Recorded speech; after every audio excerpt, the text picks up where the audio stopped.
Good afternoon, everyone.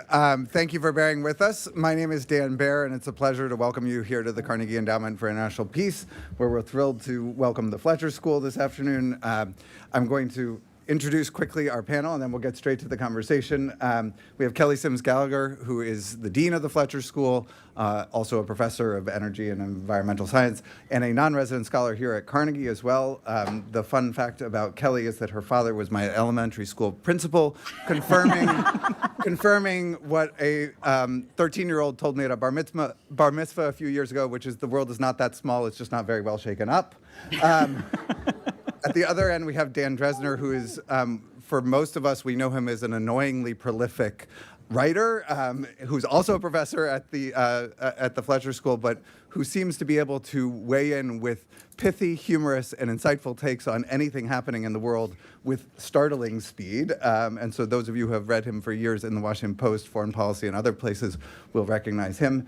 And Senator Coons, who has been in the Senate for over a decade, which I know because I first met him when he visited Vienna during the first invasion of Ukraine, and I hosted him and several colleagues when I was ambassador to the OSCE, and he saw a time, even though it was only a decade ago, saw a time when U.S. foreign policy was actually more bipartisan, where there was bipartisan agreement. And in fact, when I was in Vienna, one of the friendships that I treasured most in the U.S. government was the friendship that I had with Ben Hodges, who was at that point the commanding general of the U.S. Army in Europe. And Ben and I couldn't have been more different. I was a gay guy from, at that point, from Colorado and Washington, D.C. Ben was a good old boy from Florida who was a infantry officer, and the two of us forged a friendship based on American interests and based on a commitment to American values and to American interests in Europe. And that kind of friendship was much more normal then than I think it is today, and that will be part of the topic of today's conversation. Thank you all for being here, and I look forward to the conversation.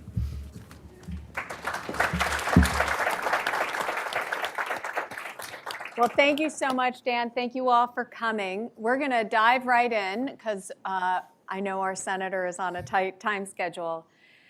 So we're going to tackle a kind of difficult subject, which is sort of strange, but we want to try to tackle the subject of bipartisanship in foreign policy, which is something that Senator Coons has been long committed to, trying to explore the promise of bipartisanship and maybe the limits to it today. And I'd like to just jump right in by asking Senator Coons, how do you even define bipartisanship today?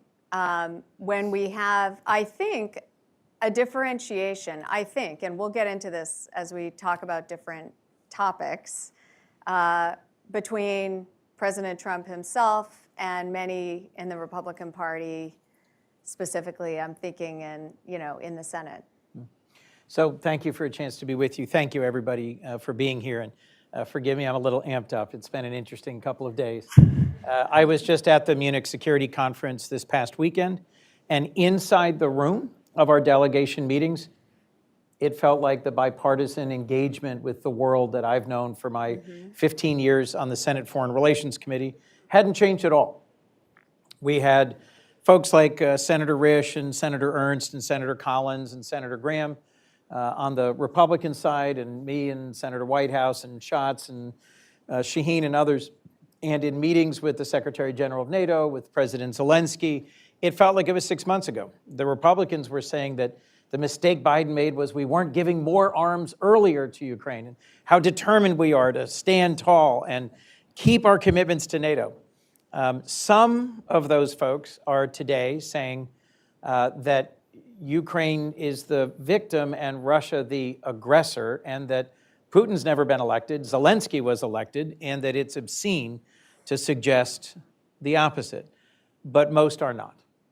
So the question you're asking, Kelly, really is the division within the Republican caucus between the ascendant MAGA faction that is hitching their wagon to Elon Musk and demonstrating an enthusiasm for not just testing guardrails, but blowing through them.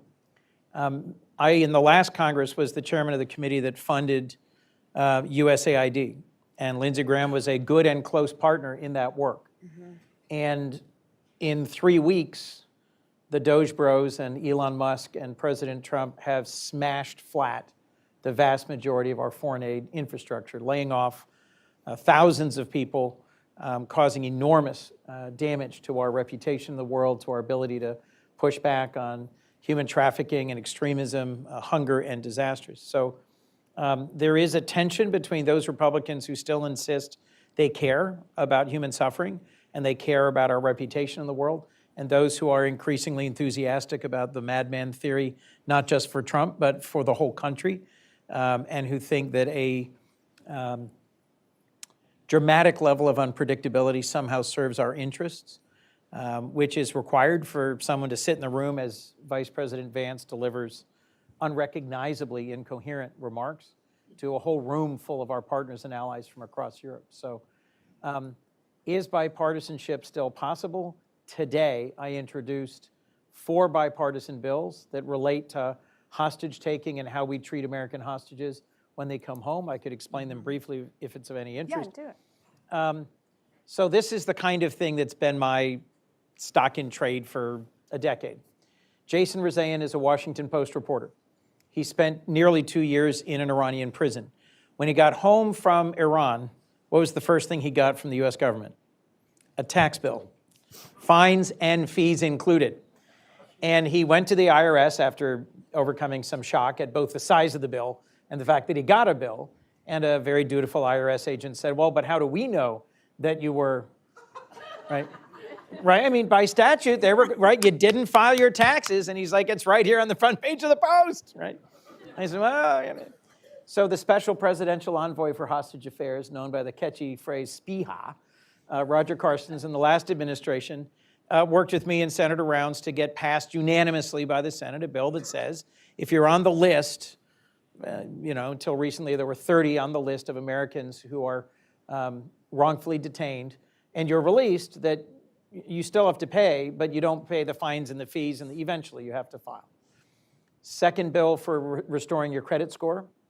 Third bill for paying into Social Security. Paul Whelan, people who've spent years imprisoned overseas, whether in China or Iran or Russia or elsewhere. And then the last is a deterrent bill with Risch.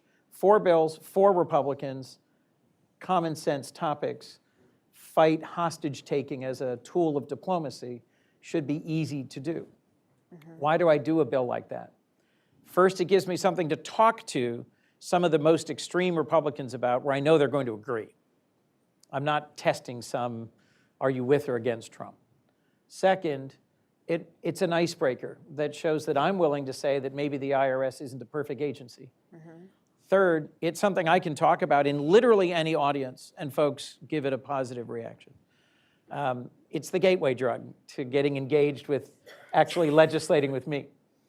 I did something very similar with Rob Portman a decade ago, a bill entitled, very catchy, named Stop Taxing Death and Disability, which I gave to him a few months before his election and then said to him afterwards, I've been trying to get you on this climate change bill for years. Yeah. And I want you to remember this moment. I'm giving you a good bipartisan bill at a moment when I shouldn't be. And on the other side, I'm hoping you'll work with me on a bill we ultimately got signed into law on conserving tropical rainforests and coral reefs. So is it possible? Yes. Is it difficult? You bet. Has it become even more difficult now that our president is demonstrably a madman? Absolutely. All right, let's just step back slightly. Pre-Trump administration, pre-Trump 2.0, and I'm going to bring Dan in here. Can you reflect a little bit on where we've had some maybe surprising bipartisan consensus? In what areas? And then, of course, we're going to now test those under Trump 2.0. Right. I mean, if you want to talk about, in some ways, since the United States had an internationalist foreign policy after World War II, the whole idea of a bipartisan foreign policy, you can argue, starts in 1947 with Arthur Vandenberg, who very famously said, politics stops at the water's edge. Now, let's be honest, that was never true, and that's not true even during the golden age of this. But nonetheless, it was true that particularly during the Cold War, and you can argue also during what we would call the post-Cold War era, let's say up until about a decade ago, frankly, there was consensus about what U.S. foreign policy was supposed to look like. Yeah. There was an idea that we should be, engaging in trade liberalization. There was an idea that we wanted to be, have a relatively strong defense. There were a variety of other things in terms of the promotion of human rights, the promotion of democracy, the idea that the United States was, supposed to be, relatively speaking, a benevolent hegemon, creating a global order in which everyone would do, we would do good and everyone else would do well, and we would therefore also do well. That obviously over the last, since you can argue the 2008 financial crisis, has been slowly breaking apart. The weird thing now is that when you ask if there's a bipartisan consensus on this, and Senator, I guess I would ask you on this, there are areas where there's still a bipartisan consensus. It's just that it's the doppelganger of what I just talked about. There's a consensus that we should be hawkish on China and dovish on India. There's a consensus that we should not be open on trade, that we want to have high trade barriers. There's a consensus, apparently, that we no longer welcome immigrants into this country. And we should, devote a tremendous amount of resources to trying to kick those out. There's a bipartisan enthusiasm for economic sanctions. That it's something that I've studied my entire career. And so I guess my question becomes, is this, are we seeing the areas where there might be bipartisan cooperation more in the areas of economic and political populism, which are the very things that we were presumably opposing 20, 25 years ago?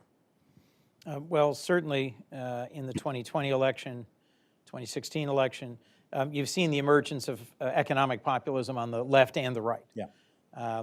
I'm probably part of that shrinking number that still resist that being the exclusive focus of bipartisanship. I still think we ought to be promoting democracy around the world. I still think that, as I conveyed to Secretary Rubio in a meeting we had in Munich, that to completely cancel the funding for the International Republican Institute and the National Democratic Institute, two wings of the NED that was created by President Reagan, was a profoundly misguided thing for him to be doing. And that continuing to fight for democracy is something that actually has bipartisan support and does actually serve the interests of the American people. But to your point, we've gotten sanctions happy. It seems an easy tool to wield, but one that has inevitable costs. There are some of us who would still like to see trade liberalization along the lines of higher standards, really not universal trade, but more trade among like-minded countries with similarly high labor and environmental standards. But there's a big difference, I think, between let's tariff everybody and shut off the United States to international trade, which increasingly seems to be the position of the Trump administration, and wanting to continue to see some progress in terms of global integration. I'm fighting for the reauthorization of AGOA, the African Growth and Opportunity Act, which was first signed into law by Bill Clinton, and Jim Risch is my co-sponsor of a reauthorization bill we just introduced. But it's got its opponents on both the left and right. So there are strange bedfellows still, but it's across a narrower range of things, and it's getting harder.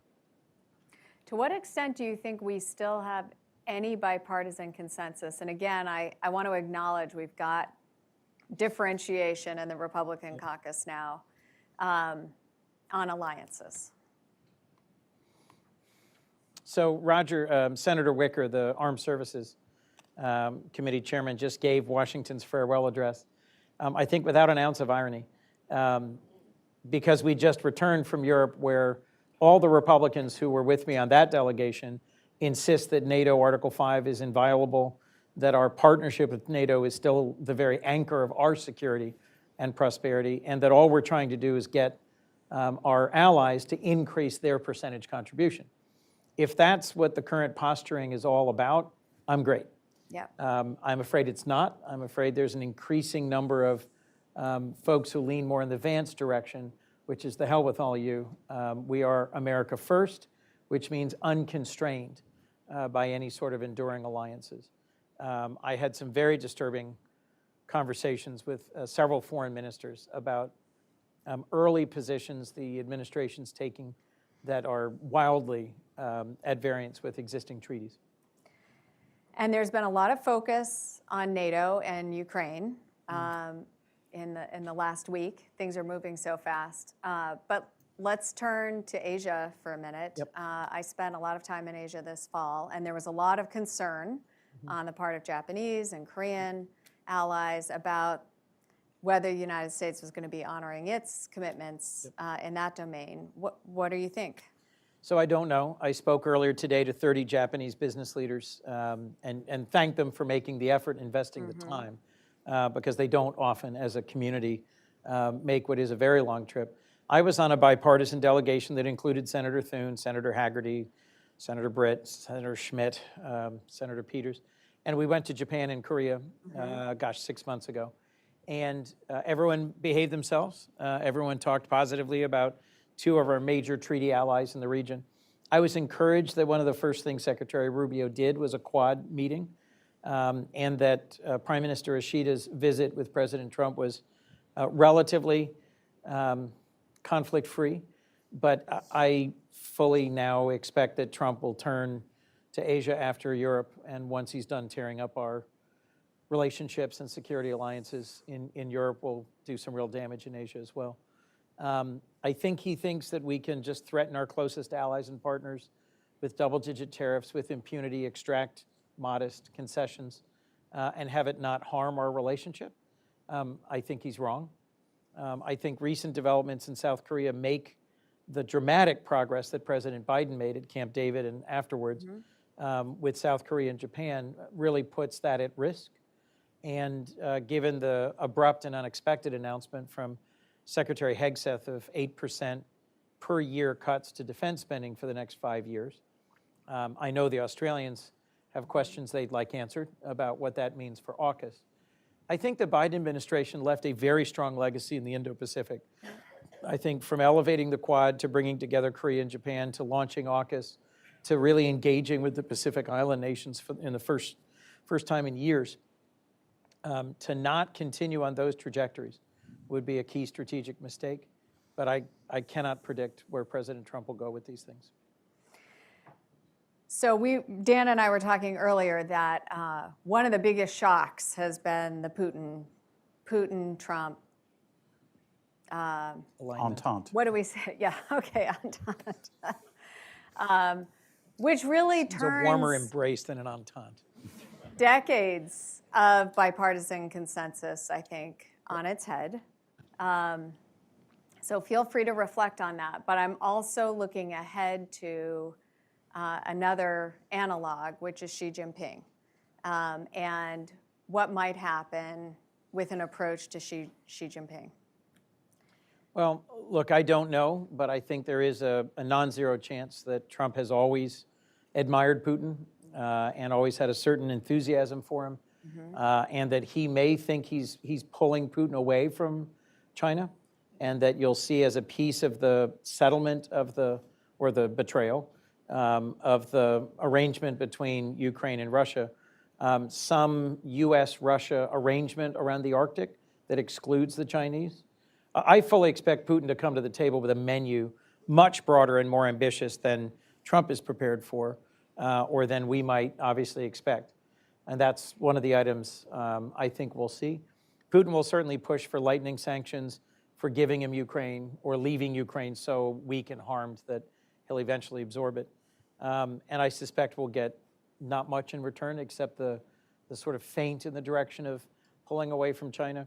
Xi Jinping is far more globally, I think, challenging to us and our model of governance and our relationships around the world, and is even cagier and more capable of owning Trump in negotiations than Putin, a talented KGB agent who reads Trump well. I'd be surprised if Trump doesn't end up selling out Taiwan. Despite the very strong and continuing bipartisan consensus that Taiwan, not just for it being a democracy, but for TSMC, is critical to our security and to the stability of the Indo-Pacific. I think Trump in his gut believes in great power spheres of influence. And his first few weeks making these bizarre proposals to take back the Panama Canal and make Canada the 51st state and redevelop Gaza into a Riviera, Mara Gaza, and to seize Greenland from our... I had a meeting with the Danish foreign minister in Munich that, what do you say? How do you explain? And I said to him, his name's Lars, Mr. Foreign Minister, could Could I just test a thesis, please? So if someone from the Trump administration, even Donald Trump Jr., had landed in Greenland in the eponymous jet and had come and met and said, we're really concerned about China and the Arctic, and we'd like to expand our footprint and partner with you more closely in surveillance and security and Arctic monitoring, that was absolutely, we welcome it. And if we wanted to send the U.S. Geologic Survey to do a more thorough assessment of your potential critical minerals, and we'd like to bring some investors and explore partnering with you, absolutely. And he said, yes, we would have welcomed it with open arms. I said, and what's your attitude now? And he said, after repeated public bullying and threatening and interceding in our internal affairs, it's hard for us to be excited about this partnership. I think President Trump has taken a whole series of opportunities where we could have, with a more measured and responsible and balanced approach, produced an easy win. And instead, he overshoots, thinks that you have to fight everybody all the time in order to get any concession, and is getting less than he might have by just approaching our close allies with a minimum of respect.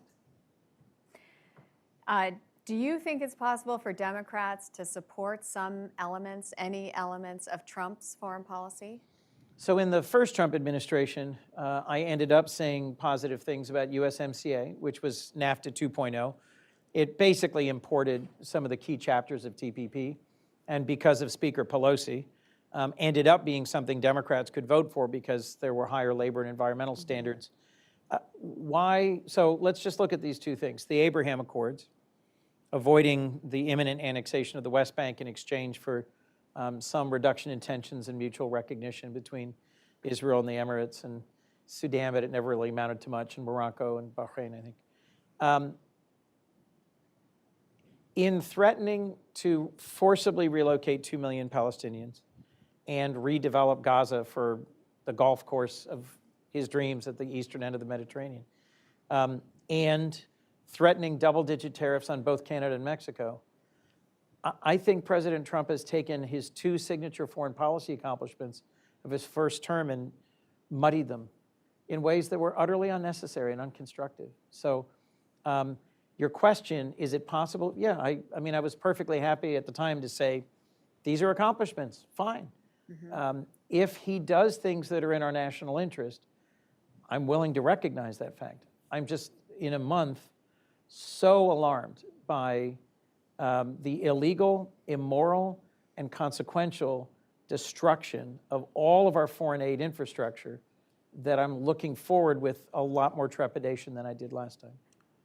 So with that, I'm going to turn to some of the audience questions, which are populating here on the iPad. And one of them is about USAID. So let me go straight there. Is there a plan on the part of the Democrats to utilize the upcoming budget votes to negotiate a more thoughtful, longer-term strategy to integrating USAID? You mean the budget votes tonight? Well, as we start, there are lots of budget negotiations that are going to ensue, right? I suspect so. I don't mean to be a prisoner of knowing how the Senate actually works. I think, tonight we're going to be up all night in a ridiculous charade that's called Votorama, where, maybe a decade ago we actually seriously tried to negotiate substantive policy points.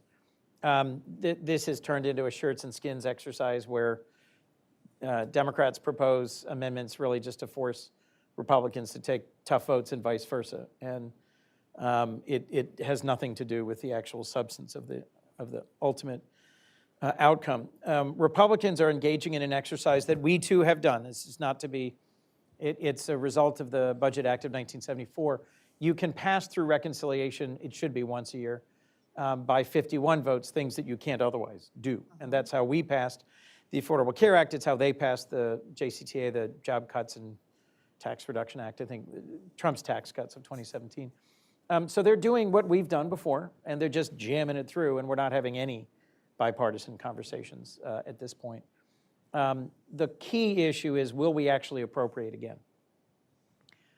As an appropriator, as the new ranking member of the Defense Appropriations Subcommittee, which is the largest of the subcommittees, there is a serious effort underway right now by Republicans to render the annual appropriations process irrelevant by passing a debt ceiling raise and funding the stuff that it's their top policy priorities, huge increase in defense and border security, so that it's done by reconciliation. We don't have to do it through regular order.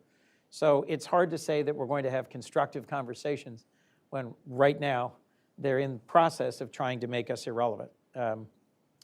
Look, if there were a Republican sitting here, he could quote chapter and verse other things that we've done that they disagree with. I don't mean to suggest that we are only victims here, and that when we had the majority, we weren't also maneuvering to do things that push the boundaries. But this is pretty stunning, and so it makes it hard to imagine some constructive conversation.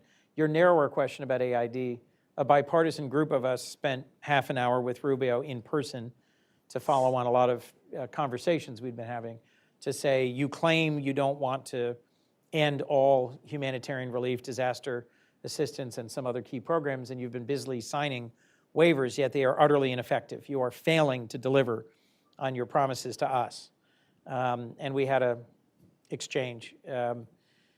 Those funds are still not making their way through. He laid off all the key people at AID and terrorized what's left of the workforce, and is observing in no way a federal court order trying to reverse the hiring freeze. So we had a back and forth, but let's just say that so far it's had no meaningful impact on restoring funding, and a whole range of household name global NGOs that are US headquartered have laid off thousands of staff, and programs in 100 countries are either closed or on the verge of closing.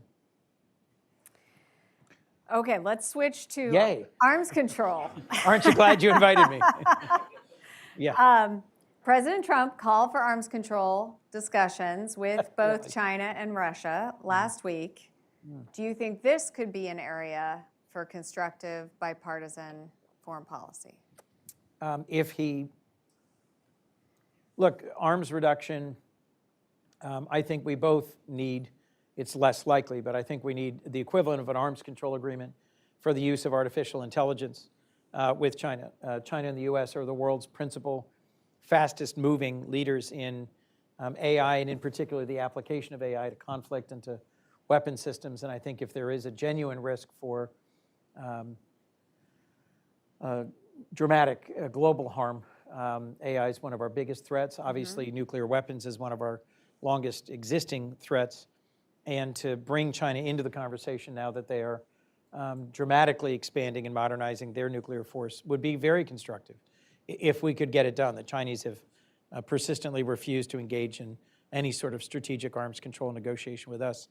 And I think their view is that they want to first become at nuclear strategic parity with us, and then maybe, if they haven't pushed us aside, at that point, we might engage in some strategic conversations.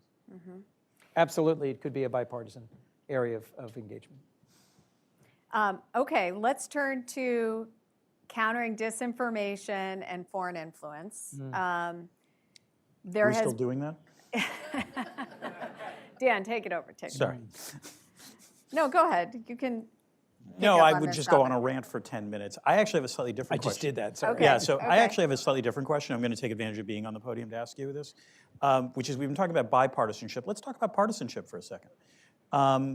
You might recall that in 2015 when the JCPOA was being negotiated, Senator Tom Cotton organized a letter that he sent to the Iranian government saying, you can sign this, but we're not necessarily, there could be a Republican take over.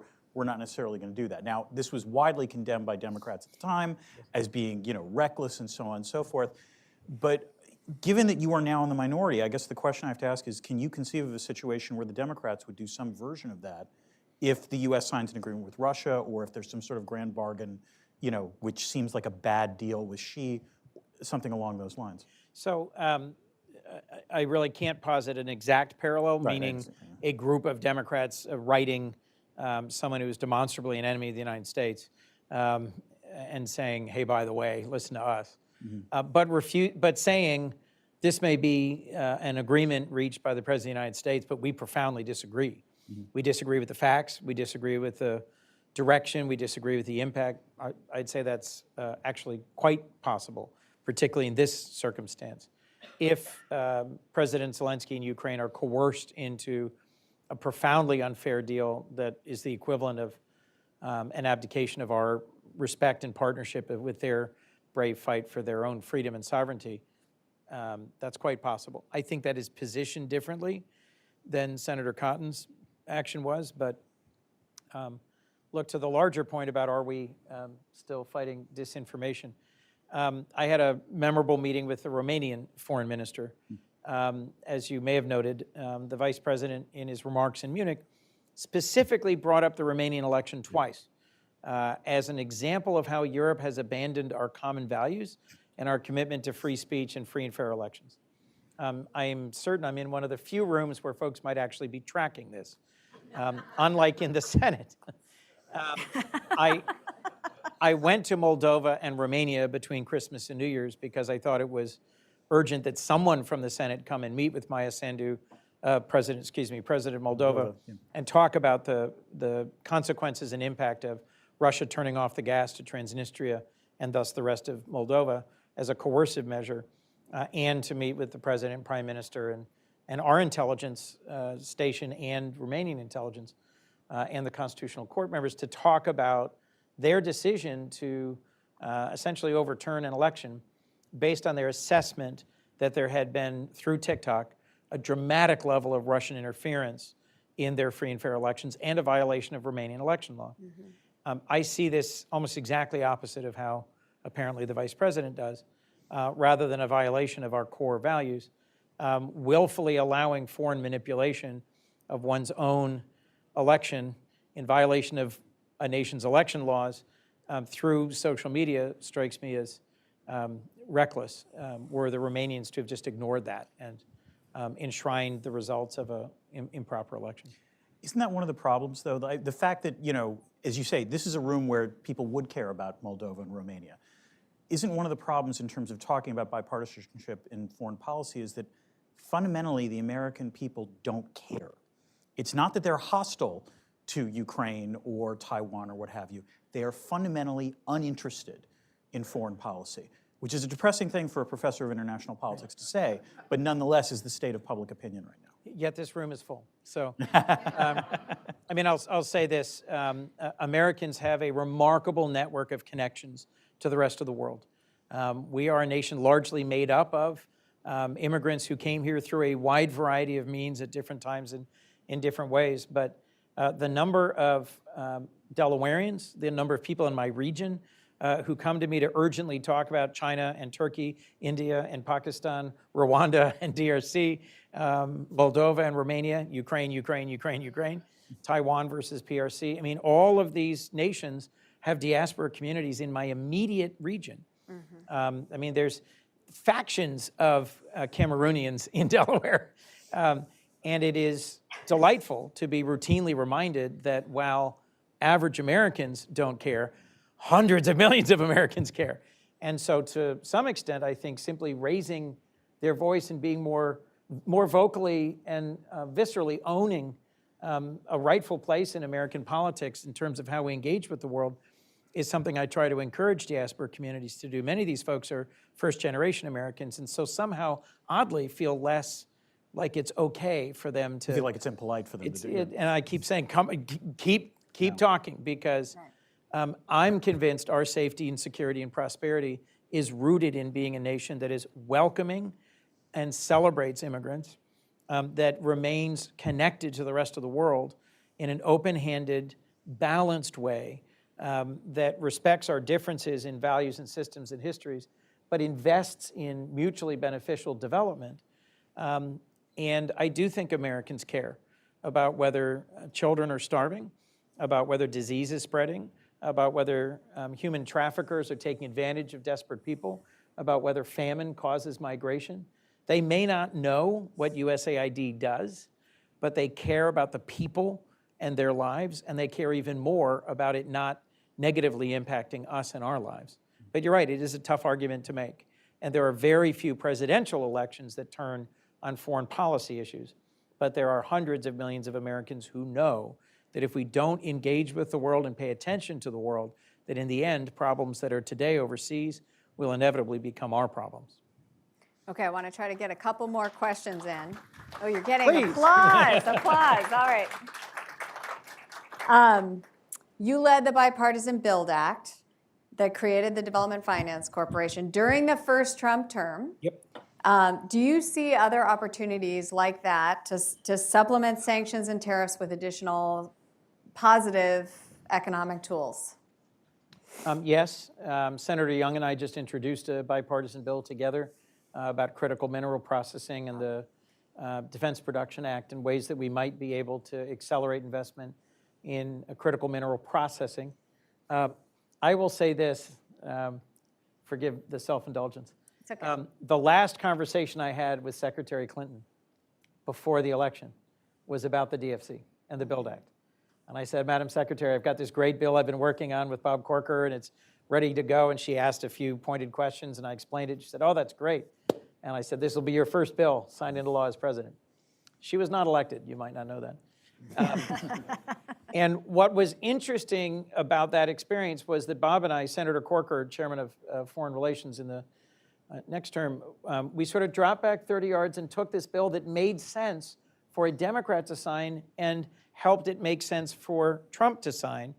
Ted Yoho of Jacksonville, Florida, a Freedom Caucus member, became one of its biggest champions in the House, is still very positive about the DFC today. And I've tried to do a number of bills like this. It works for me or for a Democratic perspective because the DFC is about development and investing and bringing economic opportunity to underdeveloped countries on their terms. Ted loved it because it was, in his view, replacing grants from U.S. taxpayer money with investment by our private sector. It works both ways. I do think that the DFC is going to be under enormous pressure. Yeah. Jim Risch and Gene Shaheen and I have been talking about its reauthorization. I think there's a real chance that President Trump's repeated talking about a MAGA sovereign wealth fund, what he's really thinking is he's going to put billions of dollars that they've taken from USAID and reallocate them to the DFC, get rid of the D, the development side, and do the FC and make it more of a MAGA sovereign wealth fund. I'm very concerned about that potential trajectory. I do think that our ability in a balanced way to do development finance in partnership with our allies is an admirable goal we should still pursue. In fact, one of the folks I was talking to today is from JBIC, the Japanese equivalent. And I don't regret, getting the Build Act signed into law by President Trump or working with Adam Boehler, who was really the first full administrator. Ray Washburn helped with the transition. But I'm very worried about where it might go and what might become of it. What red lines do you anticipate Republicans may have in measuring when or if to speak out against the Trump administration? Look, if betraying Ukraine isn't a red line, I don't know what is. If a 40% cut to defense spending isn't a red line for them, I don't know what is. And several of my colleagues with whom I spoke today are making noises as if they will act. I will tell you, someone I became close friends with, I'm still close friends with, Jeff Flake, a former senator from Arizona, is one of the most conservative adult humans I've ever met. I mean, look at the record. Like, at the end of the first Congress where Jeff and I served together, we get a CQ score for who we vote the most with and who we vote the least with. Yeah. And who I voted the least with was Jeff Sessions. And number 2 was Jeff Flake. And the two of us, literally, we met up on the floor and we were like, hey, did you say, I really like you, man. But, and James Lankford is that guy in this Congress. We literally walk onto the floor about the same time every Monday and go like this or like this. And then we pull off to the side and talk about our families and weekend and, how are you making it through and what do you, right? But Jeff Flake, the first time Trump came to their caucus, really stood up to him and said, what you're talking about is not conservatism, and it's not principled Republican Goldwater conservatism, it's populism, and you're abandoning some of our core positions. And Trump really took a disliking to him immediately and went after him. And ultimately, instead of doing the things that other colleagues of his did in order to overcome opposition, Jeff stuck firm to his principles and was driven out of Congress as a result.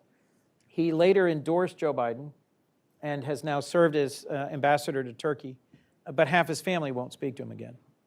And it's important to remember that for folks who are enraged about things like the potential betrayal of Ukraine, it is costly, personally, professionally, in terms of their social context, to stand up and test one's own caucus.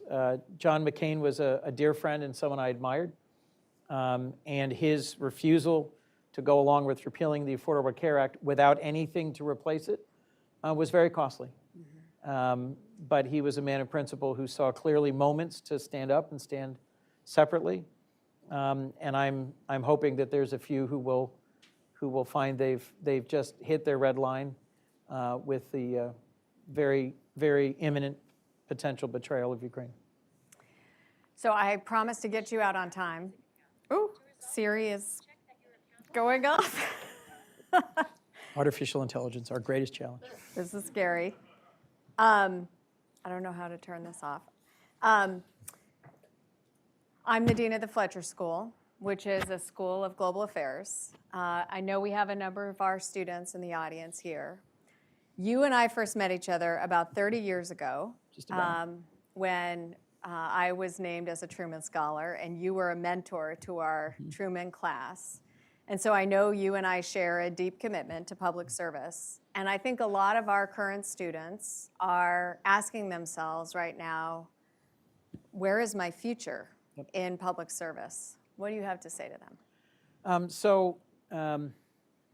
I became a Democrat in 1984. I'm from a Republican family. In fact, my grandmother was so angry at me for registering as a Democrat, she disowned me. Which meant we fought every week for the rest of her life.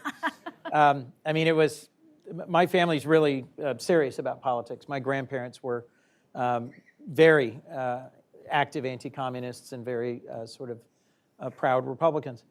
And my party, the Democratic Party, lost the 1980 election, lost the 1984 election, lost the 1988 election. Every candidate I worked for, 84, 86, 88, 90, they all lost. It was a really hard period. And so when I was newly interested in politics, it was a tough slog. And this is a partisan answer for which I will apologize, because there've got to be people here of broader than just Democratic Party views.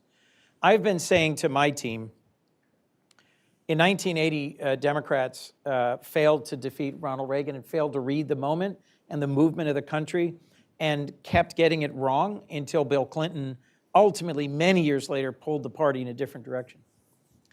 But in 2004, my party got shellacked by George W. Bush.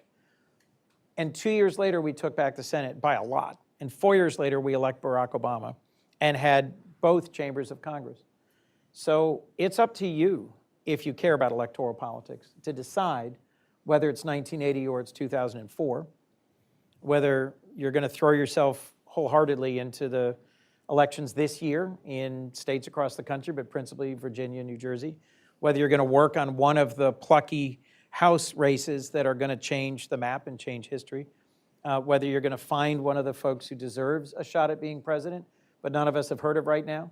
I mean, if I told you in 2004 that this guy with big ears and a funny name from Illinois was going to be the next president of the United States, it would have laughed me out of the room. There are people today in my caucus or serving in local government or in nonprofits or who have never thought for a minute about running for office who can and should represent the people of the United States. In 2017, 4 women from Pennsylvania who had never run for office, some of you may know them, we call them the Fab Four, but Chrissy Houlihan is the one closest to my district. If I had to go into a lab and design the perfect candidate, I would have come up with Chrissy Houlihan. Someone who never gave a second's thought to electoral politics, but because of her education, her training, her background, her values, knocked off a Republican seat that had been held by Republicans for decades. What am I saying? A, this is alarming, disconcerting, scary, unsettling. If you want a better nation, pitch in. Do something local. Do something that feeds your soul. Do something that reconnects. Get out of Washington. I mean, seriously. Come to Fletcher. Yeah. The job prospects are not that great here anyway. I found my way into public service not by, I gave up after those crushing electoral defeats. And I worked for the I Have a Dream Foundation, and I worked for the Coalition for the Homeless, and I went and lived and worked in South Africa. I just sort of threw up my hands and said, politics, ha. And I spent a decade outside of electoral politics and found purpose and found a calling. So whether it is working in an animal shelter or helping restore the environment, working in local government, which is where most of the action really is anyway, or figuring out what you're terrible at and what you don't want to do, which is constructive, tell me, you can quote me to your parents. Right? Do 3 jobs that you're bad at and you don't like, and you might find the 4th one that you're really, really great at. If you'd told me when I was 23, 24, 25, that I would spend a decade in county government and love it and really learn a lot through it, I would have laughed in your face. Fixing sewers, improving police response time, caring about the libraries. How is, like, right? I mean, it's like Parks and Rec. I mean, like, literally, my wife is Amy Poehler from Parks and Rec. She worked in county government for a decade, and our kids, the first time they saw the show, they're like, Mom, that's you. My wife helped me understand that it wasn't as, as the anti-apartheid fight of South Africa, but it was helping my community build better neighborhoods, improve youth services, bring, farmers. I was a big farmers market guy, right? This before it was cool. I worked on a lot of things that actually touched the lives of people I grew up with and I knew in neighborhoods I was from. And it wasn't as sexy as working in Washington on Capitol Hill. But my God, it made a difference. And they were fights that mattered. There are millions of people who today are doubting the decency, kindness, and goodness and reliability of the American people. Prove them wrong. Show us we have a heart. Demonstrate that we mean what we say. Fight for democracy at every level and earn our way back into the good graces of the world that for a long time saw us as the indispensable nation. The most uplifting thing I did in Munich was I was on a panel that Ann Applebaum facilitated with 3 members of parliament from Ghana, from Burma, and from Poland. In Burma, a government in exile because there's been a military coup. All 3 were young women. All 3 were fierce, capable, and passionate about democracy and the future of their nations. And I listened more than I talked, uncharacteristically, and came away and thanked all 3 of them and said, I really needed this today because it reminds me that democracy is not the unique province of the United States. The idea that you should have a say in who governs your community and your decisions, the idea that you should be able to read things that aren't controlled by the government full of lies, the idea that if you have a dispute with someone, you should be able to go to a court and it's not prejudged who's going to win based on who paid a bribe or who's related to whom. The idea that your ethnicity, your language, your faith, your background shouldn't predetermine the outcome of your life and your children's life. All of this feeds into a profound human hunger for freedom, which even if that dims here for a few years, will continue to burn in the hearts of people all over the world. So join that fight. Fletcher will equip you, but stop studying. Get out there and start doing.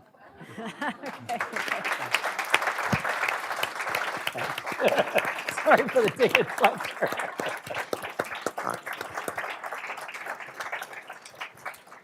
Thank you, Senator Coons, for taking time. He had a super busy schedule today, and he's about to go do Votorama. So all night long. I know. We really if you want to be appreciate entertained, watch us at 2 a.m. because it's going to get weird. And I also want to thank Professor Dan Drezner and also Carnegie, which is my second home here in Washington. So thank you all for coming. We really appreciate you being with us. And we have a reception and look forward to talking with many of you during the reception. Thanks again. Thanks, Jim. In terms of bipartisan, as a Williams person, I was very impressed.